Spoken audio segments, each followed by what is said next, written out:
we like to try and educate Carl, Rick, as you know, as we have done since we've known him, really, and he doesn't really seem to absorb any information. No. And I was asked recently, when I was going back to Bristol, if I would come and talk to a classroom of school children. All right. You know, just talking about careers, and particularly my career. And I went down there. It was in Bristol. It was an inner city school, quite rough area. You're a son of Bristol. You're exactly. They love me. You're a down there, celebrated son of Bristol. You're a Golden Globe winning person who's returned to the homeland. It annoys me when I go down there that I'm not met as I get off the train like the Beatles used to be when they came back from America. By a mayor and a brass band. Hordes of people, ticker tape. Forever this day will be called Steve Merchant Day. Exactly. It frustrates me that I just sneak back into town. There's no fanfare. Yeah. But basically they asked me to come talk at this school, and I sort of batted them away and said I'm too busy. And so I foolishly left them the opportunity to ask me again, which they did, and I didn't have a decent excuse, so I went. And I was expecting to talk to maybe a room of sixth formers. They were 9. These kids, 9 and 10 years old. But I realised as I was walking into the school, I was suddenly really nervous. I was more nervous than anything I've ever done. Because I realised that I've not spoken to a child like that since I was a child myself. I've never interacted with them. So I didn't know at what level I would be able to pitch this talk. You know, I didn't know what they understood, what ideas they understood. Obviously, in my mind, I was picturing Carl, and then I was ratcheting it up a few years, sort of IQ-wise. And I went in there, what did you talk to them about? And I was supposed to talk about careers, and I realised very quickly that they didn't really understand conceptual ideas. Did they know who you were? Not really. One or two of them vaguely knew. One of them went, "What's Rick Gervais like?" And I said, "You got a deep voice." yeah. Actually, that was one of the teachers. And I'm supposed to be talking about careers, how to get into careers, and I start trying to explain the idea of being a writer, and I say that it's very important to be able to get inside other people's minds, you know, figure out how they think, and how, you know, and trying to understand other people.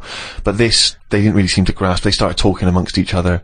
You know, they were just losing interest. I lost them straight away. I was devastated. Oh no. So then, and this is the worst thing, right? I started lying to them.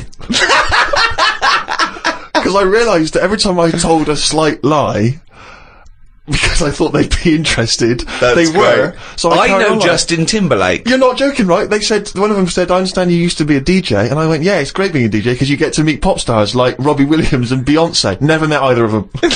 Never met them. And they went, one of the kids went, "What's Beyonce like?" And I went, jokingly, I went, "You wouldn't like her." And I said, "No, I'm joking. She's lovely, she's sweet, she's good as gold." I was making it up. But they were loving this, and the teacher was going, "Would you all like to meet Beyonce?" And they were going, "Yeah." And I was thinking, God, well... I'll bring her down tomorrow. Well, exactly, but I don't know why I felt it was like I wanted to win the approval of these 9-year-olds. That's amazing! Because my own achievements, I realised, wouldn't mean anything to them. You know, I could talk about the people I have met, but they don't care if I've met Robert De Niro, but they're interested if I've met Girls Aloud. Or me and Girls Aloud, some of the times we've had together, it turns out. But it is fascinating when you have to interact with people, with children like that, because I've got no concept of how to talk to children. To me, I can't grasp the difference really in conversation and chat between, say, a 7-year-old and a 13-year-old. I don't know at what point they learn stuff and pick stuff up.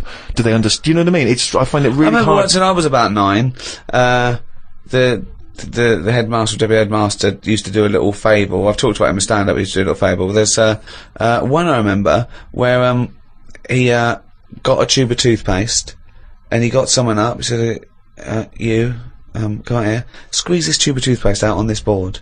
And he squeezed it all out, right? And he squeezed it all out and emptied it. He went, "Now put it back in." And the kid tried to struggle, and he goes, "You can't do it." He said, "It's easier to do something than undo it." Okay, go back to class.